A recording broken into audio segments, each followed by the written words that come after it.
Anyway, so now all of us at some point in our life have made a mess so big that we just wanted to walk away, right? It's like, I made a mess, I don't even know where to start, I just want to walk away. But every once in a while, in fact, maybe right now in your life, you see someone who has made such a mess of their life that you want to walk the other way.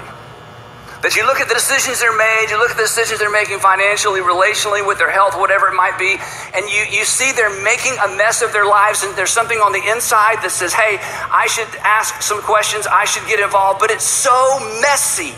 You just want to pretend like you didn't see it and walk the other way. Now, the interesting thing is Jesus addressed this specifically. One day, he's having a debate with a lawyer, and there's a dozen or 2 dozen, or who knows, 3 or 4 dozen people standing around listening to this debate. And at the end of this debate with the lawyer, Jesus says, well, what does the scripture say about that? That being this particular thing they were debating about. And the attorney, the lawyer, rightly so, quoted back to Jesus the appropriate scripture. And at the end of this Old Testament scripture is this famous line, this famous verse we've heard many times, and love your neighbor as yourself. And Jesus said, you got it. You picked the right one, so just go and do that. And as Jesus was turning to leave, the lawyer, looking for a loophole, in fact, the text tells us he was looking for a loophole. The lawyer, looking for a loophole, said this, and who is this neighbor I am obligated to love? Don't just tell me to love my neighbor as myself. Which neighbor? Who is my neighbor? And then Jesus did what Jesus did. Instead of answering the question, he told a story, which became one of the most famous stories Jesus ever told. In fact, regardless of how religious or irreligious you are, even if you are a part of another faith or another religious system, you know all are part of this story. It is so famous, and it is so applicable to all of us. And here's the story he told. In reply, he said this, a man was going down from Jerusalem to Jericho when he was attacked by robbers, which was common on that particular trail. He continued, they stripped him of his clothes because clothes were very valuable. They took his valuables. They stripped him of his clothes. They beat him, and they went away, leaving him half dead. A priest happened to be going down the same road, and when he saw the man, he passed by on the other side. So too, a Levite. Now, if the priest was like the preacher, the Levite was like a staff member. That's kind of put this in context. So too, a Levite, when he came to the place and saw him, pass by on the other side. And then Jesus smiled. That kind of wicked Jesus smile when he knows he's about to zing everybody.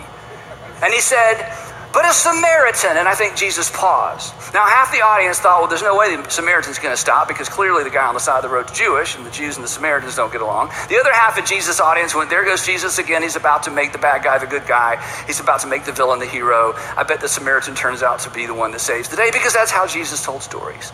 But a Samaritan, as he traveled, came to where the man was, and when he saw him, he took pity on him, and he went to him. He went to him and bandaged his wounds, pouring oil and wine. Then he put the man on his own donkey and brought him to an inn and took care of him. If that wasn't enough, Jesus twisted the knife. The next day, he took out 2 denarii and gave them to the innkeeper. Look after him, he said, and when I return, I will reimburse you for any extra expense you may have. I'm coming back this way to check on this stranger that I've taken care of.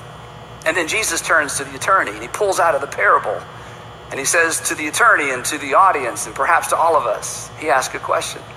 Which of these do you think was a neighbor to the man who fell into the hands of robbers? And everybody in the audience and everybody in this audience and everybody watching knows the answer to the question.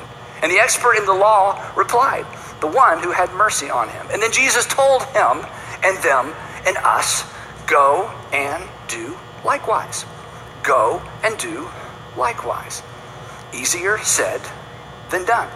Although there's something in you and there's something in me and there's something in all of us that knows we ought to go and do likewise. That when we see someone in need, when we see someone with a need that we can meet, when we see messy people, even if they have messed up their own lives, there's something in us that says we should go and do likewise. But that's hard. And it's hard to figure out who, and it's hard to figure out when, and it's hard to figure out where we're going to find the time and the resources, and do I really want to get involved?